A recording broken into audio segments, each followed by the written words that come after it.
सुदृढ हृदय आणि निरोगी आयुष्य या मालिकेतील 18व्या सत्रात भाग ड मी आपले हार्दिक स्वागत करतो. मी डॉक्टर नीलकंठ करंदीकर, पुण्यातील सिनियर हृदयरोग तज्ज्ञ आहे आणि गेल्या 15 ऑगस्ट पासून मी ही मालिका चालवतो आहे. जगभरात उच्च रक्तदाबाचे प्रमाण वाढत आहे आणि भारतातलं जर प्रमाण बघायला गेलं तर 2000 साली जे प्रमाण होतं त्यापेक्षा 2025 साली ते खूपच वाढलेलं आहे आणि प्रौढ लोकांमध्ये 18 वर्षाहून जास्ती असलेल्या लोकांमध्ये जवळजवळ 1/3 30% एवढं प्रमाण हे झालेलं आहे. आज एक महत्वाची गोष्ट आपण बघूया की उच्च रक्तदाबाचे काय काय प्रकार आहेत. ह्या बाळाचे हे 4 फोटो आपण जे बघतोय त्या प्रत्येक फोटोत त्याचा एक वेगळा मूड, त्याच्या चेहऱ्यावर एक एक वेगळा भाव आपल्याला दिसतोय आणि ह्या बाळाचे जसे हे वेगवेगळे चेहऱ्यावरचे भाव आहेत, हे जसे बदलते आहेत वेगवेगळ्या वेळेला, तसंच उच्च रक्तदाबाचेही अनेक प्रकार आहेत आणि ते आपल्याला माहीत असणं अत्यंत जरुरीचं वाटतं. सामान्य रक्तदाब म्हणजे normal blood pressure, normal hypertension हे चुकून लिहिलं गेलंय. हे नॉर्मल ब्लड प्रेशर पाहिजे. तर सामान्य रक्तदाब ज्याचा आहे म्हणजे काही देशांमध्ये 140 आणि खालचं 90 हे नॉर्मल धरलं जातं. काही ठिकाणी 130 आणि 80 हे नॉर्मल धरलं जातं. हे नॉर्मल रक्तदाब ज्यांचं आहे ते हे ह्या कॅटेगरीमध्ये ह्या भागात मोडतात. मग जे ब्लड प्रेशर वाढलेले लोक आहेत, की ज्यांच्यामध्ये दीर्घकालीन उच्च रक्तदाब आहे, ज्याला सस्टेन्ड हायपरटेन्शन असं वैद्यकीय भाषेत म्हणतात. म्हणजे कधीही त्यांचं ब्लड प्रेशर तपासलं तर ते जास्तीच निघतं. घरी असो, डॉक्टरच्या क्लिनिकमध्ये असो, अजून कुठे असो, त्याला सस्टेन्ड हायपरटेन्शन असं म्हणतात. पण ह्या व्यतिरिक्त 2 प्रकार जे आहेत, व्हाईट कोट हायपरटेन्शन आणि मास्ड हायपरटेन्शन, हे अत्यंत इंटरेस्टिंग, अचंबा वाटावे असे प्रकार आहेत, ज्यांच्याबद्दल आपण आज चर्चा करू. हे दोघंही अत्यंत खुश दिसतायत आणि त्याचं कारण मीच तुम्हाला सांगतो. यांचं ब्लड प्रेशर नॉर्मल आहे. 140-90 काही देशांमध्ये धरलं जातं आणि अमेरिकन स्टँडर्ड्स प्रमाणे 130-80च्या खाली. भारतातही आपण 130-80च्या खालचं ब्लड प्रेशर हे नॉर्मल सामान्य समजतो. Oh sorry.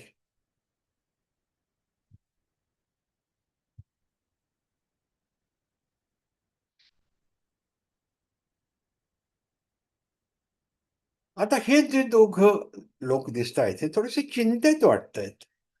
का चिंतेत असावे? कारण मीच तुम्हाला सांगतो, यांचं ब्लड प्रेशर कोणीतरी तपासले आणि त्यांच्या दोघांच्याही लक्षात आलं की त्यांचं ब्लड प्रेशर हे वाढलेलं आहे. 140-90 किंवा 130-80 आपण हाच जरा ग्राह्य धरू सध्या. ह्याच्यापेक्षा वाढलेलं आहे असं त्यांना सांगितलं, म्हणून ते आता चिंतेत दिसतायत.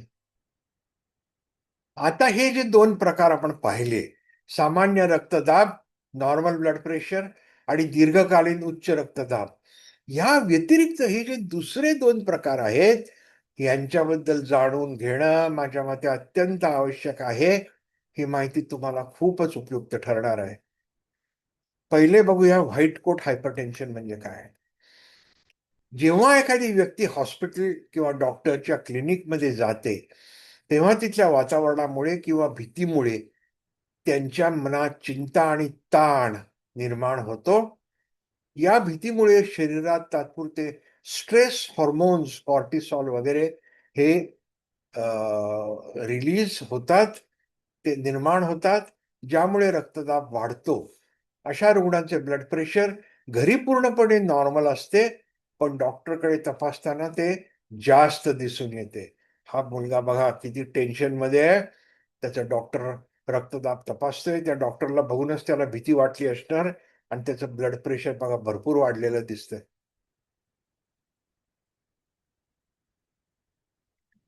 दुसरा जो प्रकार आहे तो अत्यंत इंटरेस्टिंग आहे. अत्यंत वेगळ्या प्रकारचा हा उच्च रक्तदाब आहे, ज्याला मास्ड हायपरटेन्शन म्हणतात. अ, वैद्यकीय भाषेत आपण त्याला मुखवटा घातलेला उच्च रक्तदाब असं म्हणू शकतो. अशी काही ऑफिशियल टर्म नाहीये, पण मी ट्रान्सलेशन करून ही टर्म काढली आहे. मुखवटा घातलेला उच्च रक्तदाब असं मी त्याला म्हणेन. मास्ड हायपरटेन्शन म्हणजे अशी वैद्यकीय स्थिती ज्यामध्ये रुग्णाचा डॉक्टरांच्या क्लिनिकमध्ये किंवा हॉस्पिटलमध्ये तपासलेला रक्तदाब, ब्लड प्रेशर सामान्य म्हणजे 140-90 च्या खाली येतो. परंतु क्लिनिक बाहेर उदाहरणार्थ घरी किंवा कामाच्या ठिकाणी तपासल्यास तोच रक्तदाब वाढलेला आढळतो. याला मास्ड हायपरटेन्शन म्हणतात. Normal blood pressure in the doctor's clinic आणि high blood pressure at home or at work place. मराठीमध्ये याला छुप्या पद्धतीचा उच्च रक्तदाब असेही म्हणता येईल, कारण हा नेहमीच्या वैद्यकीय तपासणीत दिसून येत नाही. हे बघा उदाहरण, white coat versus mask hypertension. हा डॉक्टर बघा चिंतेतच दिसतोय. हा या रुग्णाचा रक्तदाब तपासतोय आणि हा रक्तदाब 175 110 म्हणजे खूपच जास्ती आलाय. रुग्णही एकदम असा अलार्म्ड किंवा चिंतेत असलेला दिसतोय, घाबरलेला दिसतोय आणि त्याचा डॉक्टरच्या क्लिनिकमध्ये रक्तदाब जास्ती आलेला आहे. मग हाच रुग्ण जेव्हा घरी जातो, त्याची समजा मुलगी मेडिकल स्टुडंट असेल, तिला माहिती असेल किंवा त्याला माहिती असेल रक्तदाब कसा तपासायचा आणि त्यांनी रक्तदाब तपासलं तर तो म्हणतो, बाबा तुमचा रक्तदाब तर नॉर्मल आहे." मग बाबा म्हणतात, की डॉक्टरांच्या क्लिनिकमध्ये तो जास्ती निघाला. आता घरी तर नॉर्मल आला. आता काय कसं काय करायचं? ह्या विरुद्ध मास्ड हायपरटेन्शन म्हणजे काय ते बघा. हा बघा डॉक्टर किती हसमुख चांगला डॉक्टर आहे. ह्याच्याकडे ब्लड प्रेशर जेव्हा रुग्ण जाऊन तपासतो एखादा आणि जर नॉर्मल येतं, पण डॉक्टरला रुग्ण म्हणतो, की "डॉक्टर तुमच्याकडे हे ब्लड प्रेशर तर माझं नॉर्मल आलं, सामान्य आलं. पण घरी माझी बायको डॉक्टर आहे. तिने तपासलं, "बघू तुमचं ब्लड प्रेशर." आणि तपासल्यावर ते एकदम जास्ती निघालं. हे कसं काय? तर डॉक्टर सांगतात, "याचंच नाव मास्ड हायपरटेन्शन." या ठिकाणी मी तुम्हाला एक उदाहरण देऊ शकतो. पुण्यात एक विख्यात होमिओपॅथिक डॉक्टर होते. मला खूप सीनियर सध्या ते हयात नाहीयेत. डॉक्टर माधव नामजोशी. सदाशिव पेठेत त्यांचं क्लिनिक होतं. आणि माझ्याच एका पेशंटशी बोलताना त्यांचा विषय निघाला आणि त्या पेशंटने मला सांगितलं, "डॉक्टर, मी तुम्हाला त्यांच्याबद्दल एक गोष्ट सांगतो.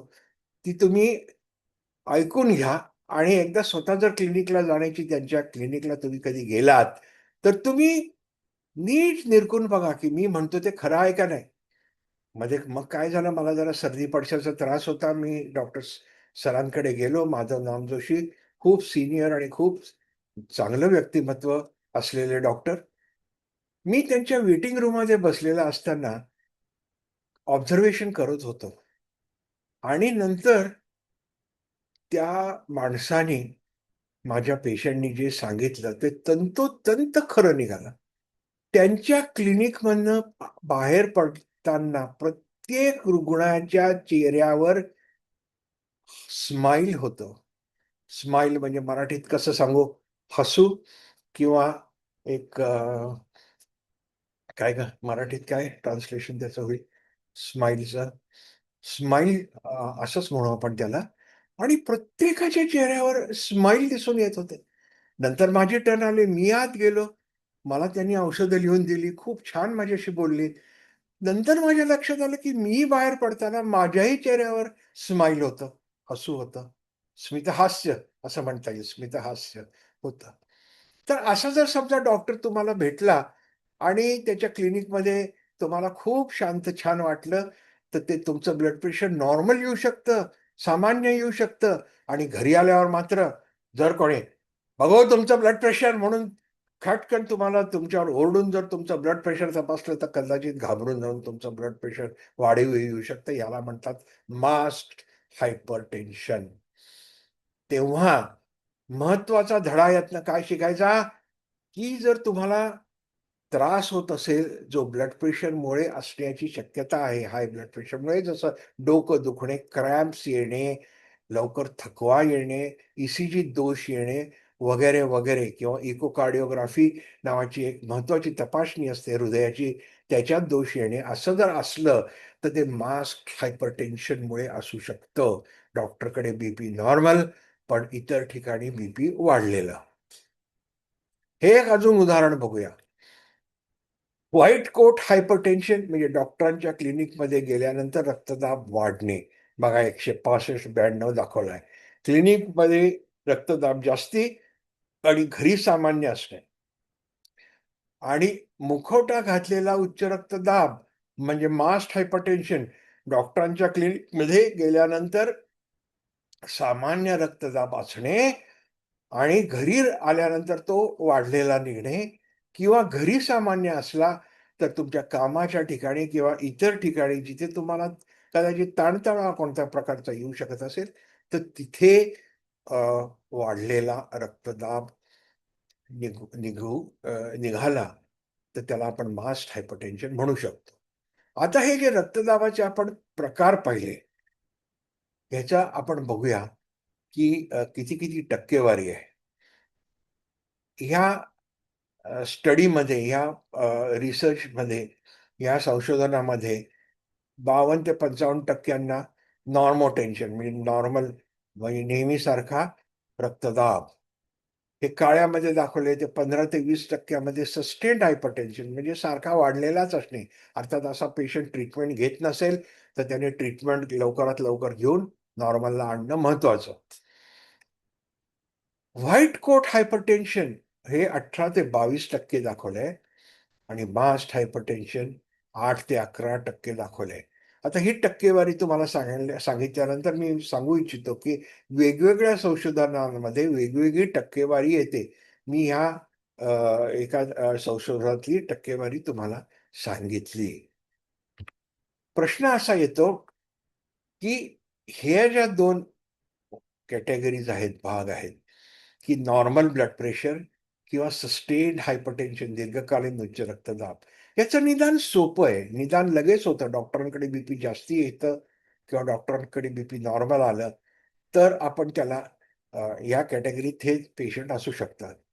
पण व्हाईट कोट हायपरटेन्शन कसं ओळखायचं? डॉक्टरकडे तर वाढलेलं आहे, पण ते इतर ठिकाणी सामान्य आहे, नॉर्मल आहे, हे कसं ओळखायचं?